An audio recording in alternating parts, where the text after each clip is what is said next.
Good morning and welcome back to the Kaiser Report. I'm John. I'm here to talk to you today about a few small items that are going on around the world and the country today. Thank you for tuning in, and please don't forget to subscribe to this channel, like it, and ring that bell. And in the comment section below, tell me what you're thinking and what your thoughts are on any of these subjects, and I'll be glad to field them for you. But today we're going to get into the fact that we have some reports today that came out about jail cell to Congress, and they're talking about Ms. Ilhan Omar, who, according to the article that came out from jail cell to Congress, was arrested 23 times. She's the daughter of a Somali terrorist, and if you don't know who they are, they're the people that run around the Strait of Hormuz and off the coast of Somalia and hijack oil freighters and kill people. She committed marriage and immigration fraud by claiming that she was married, and it turned out to be her brother that she married to get into this country. And she's an ISIS and Al-Qaeda supporter and continues to be. And now she's on about the Hamas people being maligned. And she is making no bones about the mockery of the United States and our government and our people that live here. Why is she in Congress? You have to ask yourself, why is any of the squad in Congress, but especially this person who has broken the law, is a convicted person from another country who lied to get here, and now she's sitting in Congress and has a vote. She doesn't like the United States, but yet she's here and representing her state in Congress. That's the state of Minnesota, I believe, which we all know is kind of a shame what's happened there.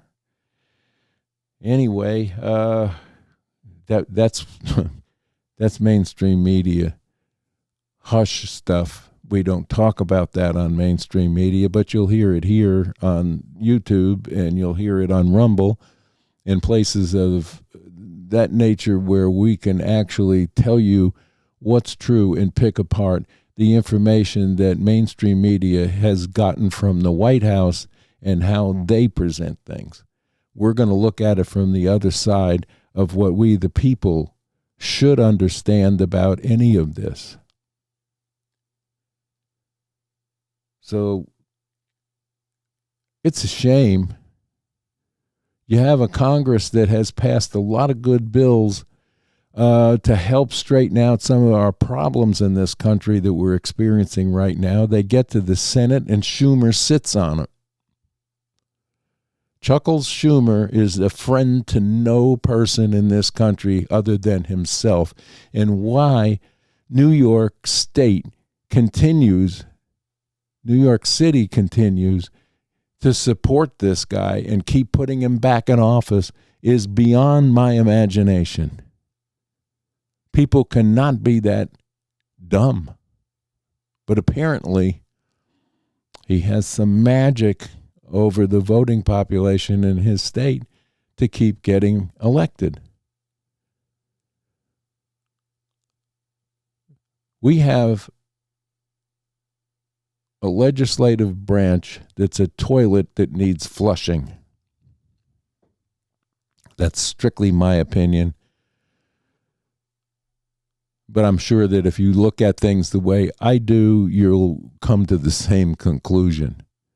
Because they're not doing anything for us. We have a middle-class population that's living from paycheck to paycheck, while we bring in 9+ million illegal aliens claiming that they need asylum and checking all the boxes to get into this country with the express intent by the Democrats to make them voters. We have to wake up and realize that this is happening. And they're doing nothing to shut it down. Mayorkas and Blinken can go to Mexico all they want, but they accomplish nothing. The GOP takes a visit to Eagle Pass in the last few days. And what did they do? They moved all the migrants that were lined up to come across the border at Eagle Pass and moved them to a different location where they can get in without the GOP seeing it and reporting on it and having a camera crew film it. Much like they did in San Francisco when Xi Jinping arrived, all of a sudden the streets were span clean and the homeless people were put somewhere else. So he didn't have to see that. Well, guess what? They have TVs there too in China. They already know the condition of this country and the condition of the people who are in charge, the elites that feel that they need to control you, me, and everything but that doesn't benefit them or go along with their narrative. We've sat back in armchairs and watched this happen. Re-voted for people that are the cause of this happening. No more. We have to wake up and realize that if we have a politician asking for your vote, they better have an answer when you ask them what their solutions are to some of these problems, starting with immigration. I was really impressed by Vivek Ramaswamy in the last couple of days in his town halls in Iowa. This man makes sense. Young man, 38 years old, with a lot of great ideas. Then you tune into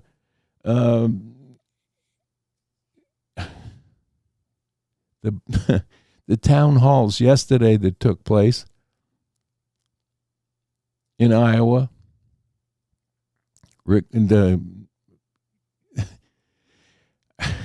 It's incredible that these two remaining candidates, other than Ramaswamy, can do nothing but run down Donald Trump in a bid to get your votes.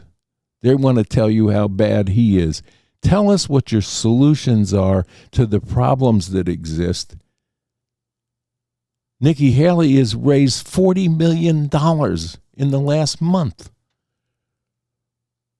backed by BlackRock and all the people that are involved in the Democratic elite plan. Who do you think's going to control her?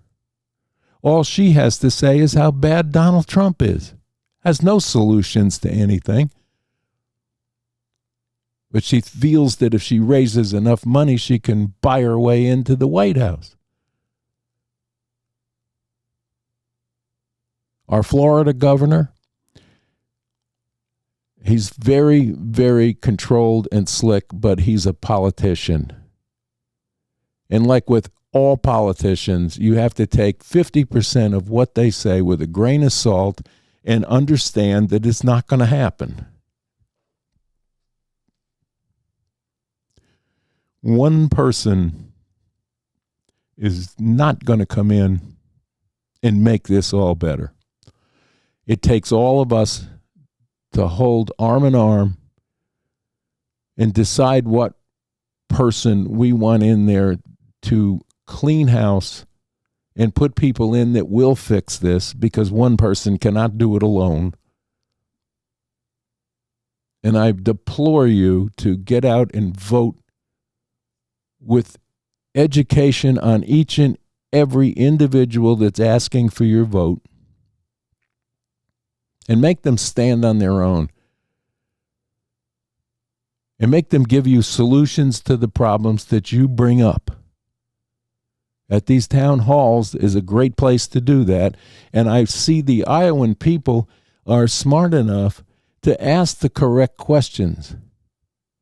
And the only one that hasn't given them a gobbledygook answer and a circle around the real truth of the matter is Vivek Ramaswamy right now.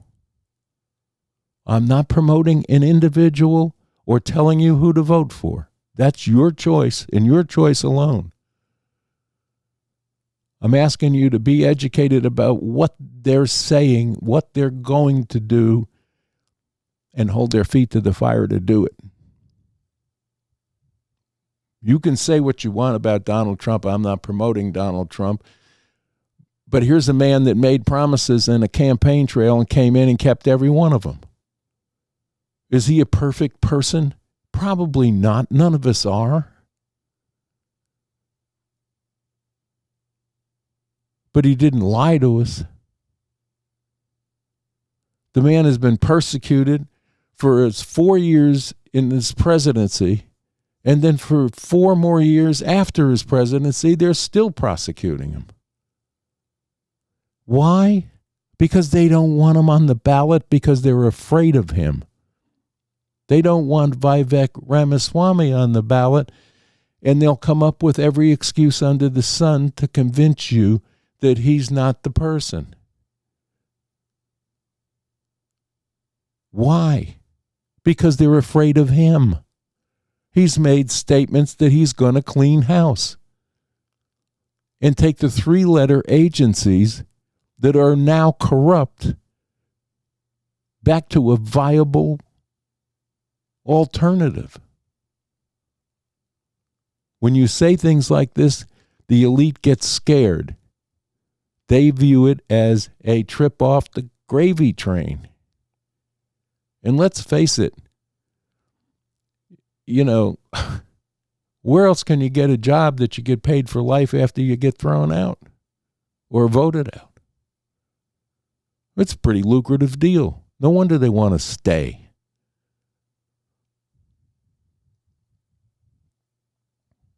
EV cars.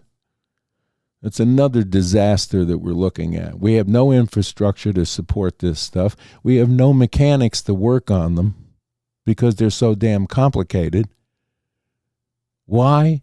Because the school systems and the boards of education and the National Board of Education,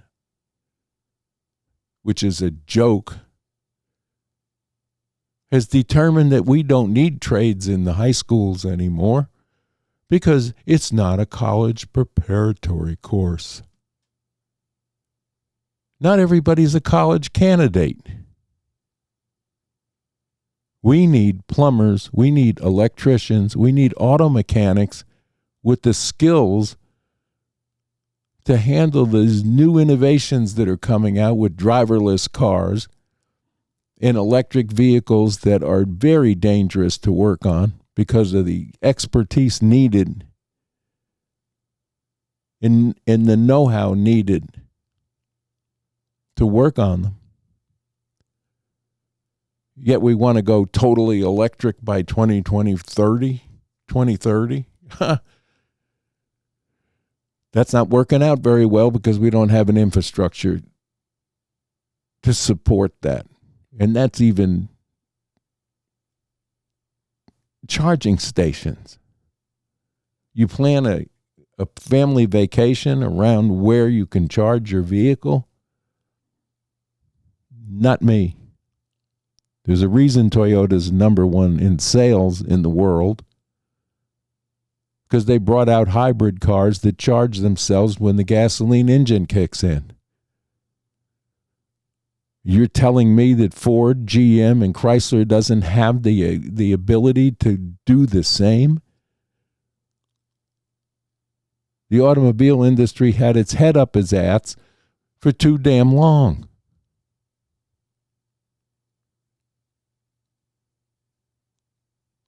It used to be, in September when the dealership windows were fogged over and you couldn't look in to see, and you waited with anticipation to see the new year vehicle come out in September at the dealerships. It was a show. But no more, because everything you look at on the road today is a jelly bean. You can't have children tell you what kind of car just passed you anymore because they all look the same. Innovation is one thing. but stylization is another. And they've lost their ability. It's like Hollywood's lost their ability to do anything but remake other people's films. Or twist a remake to be something it wasn't. Because there's no imagination left anymore. Look at Disney. The world has changed. Fraud is on the rise.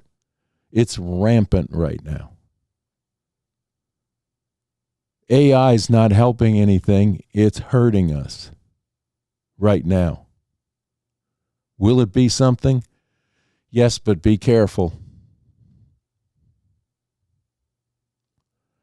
You know, the cancellation process for Elon Musk is in full swing because they don't like what he has to say.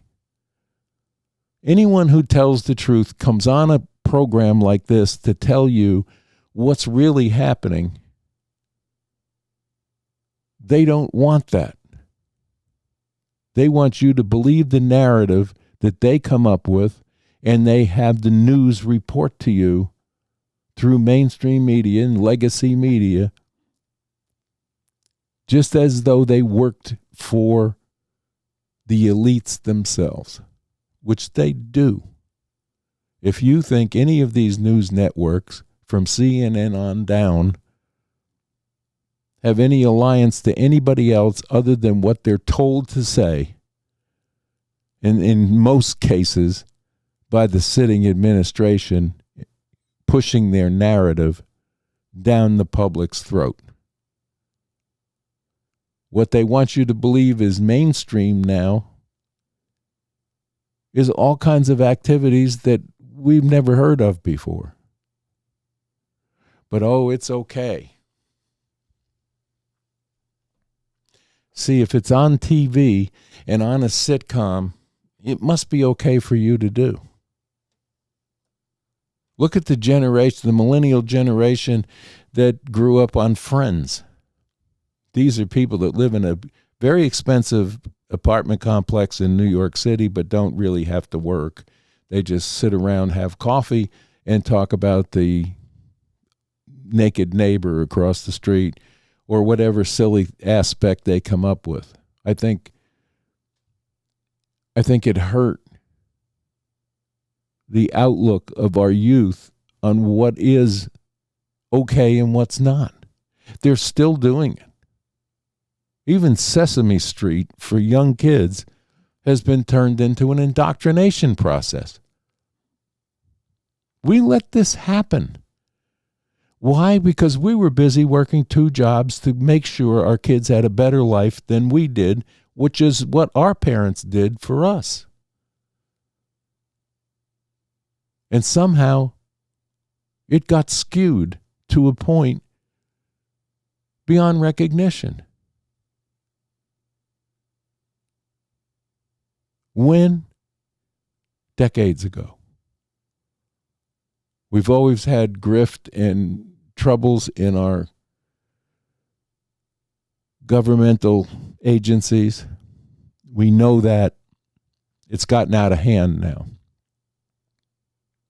Now we have 9+ million illegal immigrants all through this country, some with very bad intent, and some we don't even know where they are. The border got cleaned up because the GOP went down to the border, to Eagle Pass.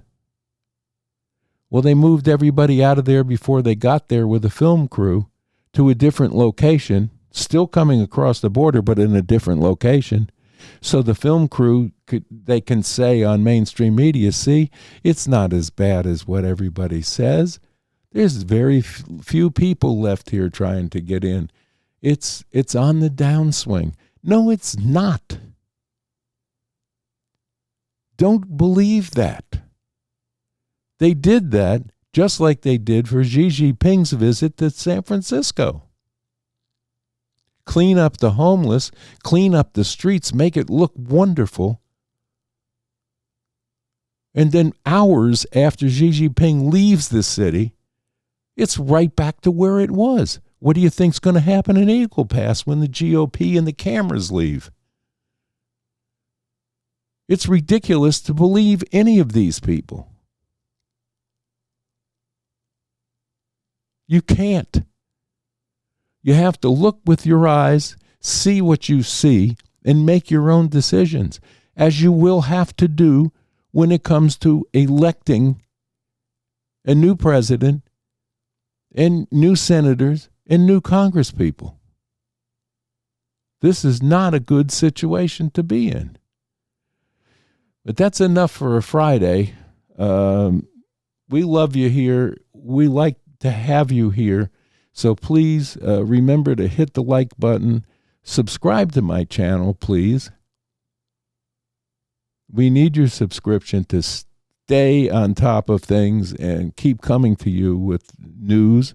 And our tour will begin in the spring for the Appalachian region. We'll bring you a lot more. But we need your support. We need your like, and we need you to share with your friends, as many as possible, this channel so we have a wider viewing audience. Let's get our message out there. Let's tell the elite that we've had enough, and let's move forward with love and kindness to each other into this new year, which we're 5 days into now, and help one another. But with that, we're going to say it's time for me to get out of here and let you have your day. Bye and thanks. We love you.